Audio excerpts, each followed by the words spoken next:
Même si vous pensez qu'un homme disparaît sans raison, eh bien, ce n'est pas le cas. Il y a toujours une raison derrière la disparition d'un homme avec lequel vous aviez déjà débuté une forme de relation. Donc, il y avait déjà un échange avec cette personne, ça allait bien, vous aviez des échanges de textos, peut-être même des appels et voire même des dates. Donc, vous avez eu plusieurs fois l'occasion de communiquer avec cette personne-là et vous aviez senti qu'il y a quelque chose qui s'installait, une certaine harmonie, quelque chose qui se mettait en place, qui vous laissait croire que ça se déroulait bien.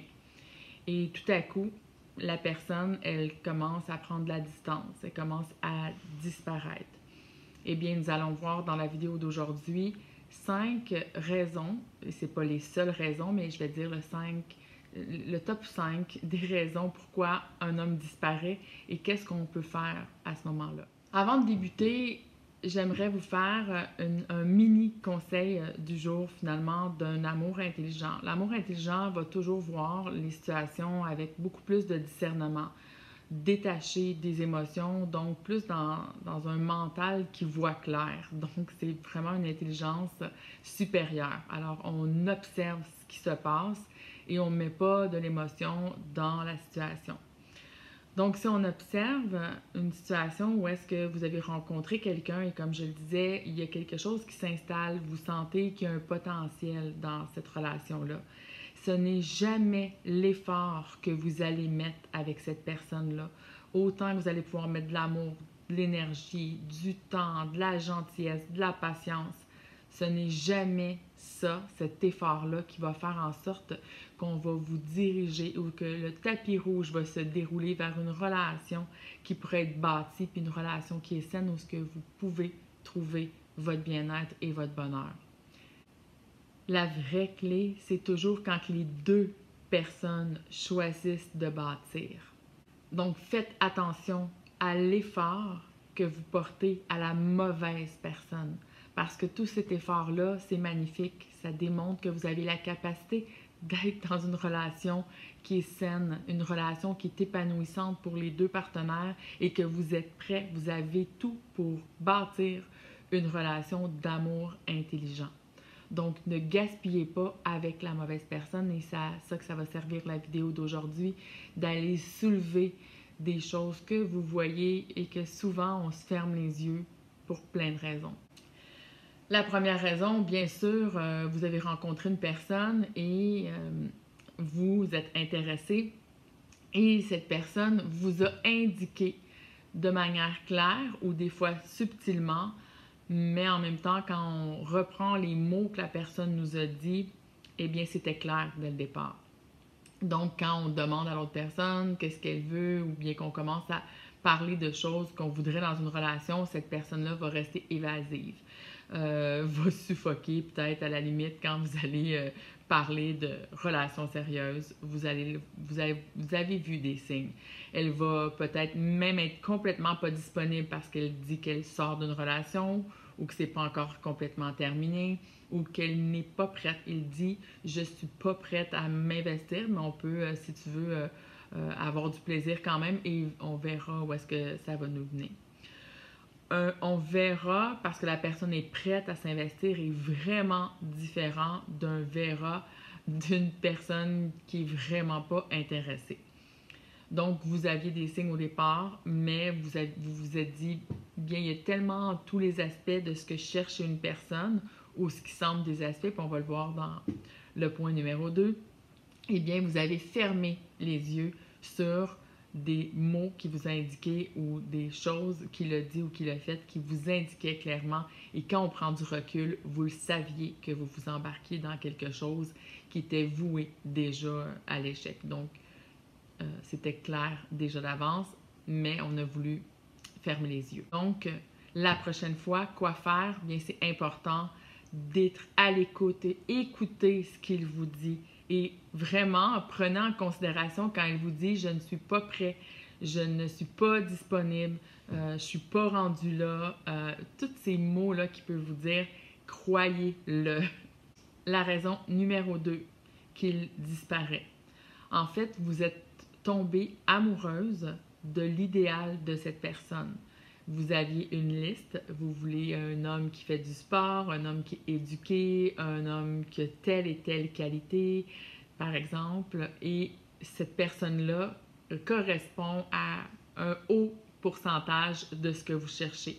Donc, automatiquement, votre programmation intérieure, ce qu'elle fait, c'est qu'elle va associer les critères qui a le plus, en plus grand pourcentage à cela égale mon homme idéal. Oui, c'est vrai, sur papier, c'est un homme idéal. Mais premièrement, je vous indiquerai que votre liste, elle est erronée. C'est pas ces critères-là qu'on cherche en réalité chez un homme. Ça, c'est complètement superficiel. Et si vous continuez à vous fier à cette liste erronée-là, vous allez directement dans le champ, finalement. Et restez connecté puisque je suis en train de bâtir un guide pour vous aider justement à voir quel est l'homme que vous avez besoin et comment faire pour rapidement établir s'il est un homme qui pourrait vraiment pouvoir bâtir une relation avec vous au lieu d'être simplement une illusion que vous vous faites vous-même. Donc, quand on tombe en amour avec le potentiel d'une personne, eh bien, c'est voué à l'échec, comme je le disais. Alors, la chose à faire, c'est de, premièrement, faire le cours 101, donc de faire la liste des critères que vous voulez, mais que ce ne soit pas des critères aussi superficiels qu'en un coup d'œil, vous pouvez constater chez une personne ou bien après 2 ou 3 rendez-vous. Non, les critères que vous recherchez, vous ne le savez peut-être pas en ce moment. C'est ce que je vais vous amener à découvrir, ce que je vais vous aider à découvrir, mais c'est beaucoup plus profond et ça prend plus qu'une ou deux phrases échangées ou un ou deux repas même échangés. Et c'est certainement pas quelque chose qu'on retrouve sous les couvertes parce qu'on a été 2 fois sous la couverte avec la personne, par exemple. C'est beaucoup plus profond que ça et c'est la raison pour laquelle c'est important de faire une liste qui est réelle pour vous. La raison numéro 3. La raison numéro 3 pourquoi un homme peut se mettre à disparaître, à fondre au soleil et la qualité de la relation fond en même temps. Finalement, c'est parce que vous aviez des standards au départ, bonne intention de garder des standards, mais en fait, plus la relation avance, vous sentez que l'homme idéal que vous êtes créé dans l'imaginaire vous échappe et là, vous allez diminuer de plus en plus vos standards. Et ce que ça fait, c'est que cet homme-là, de toute manière, il n'avait pas des standards de qualité au départ et le naturel revient tout le temps au galop. Donc, même s'il a paru pendant quelques instants, finalement, d'avoir un potentiel d'homme idéal, eh bien non, vous allez vous apercevoir que vous allez être obligé de diminuer vos standards pour arriver à ce que lui, il est en réalité. Et ça va vraiment vous blesser à un plus haut point parce que vous n'allez plus vous reconnaître.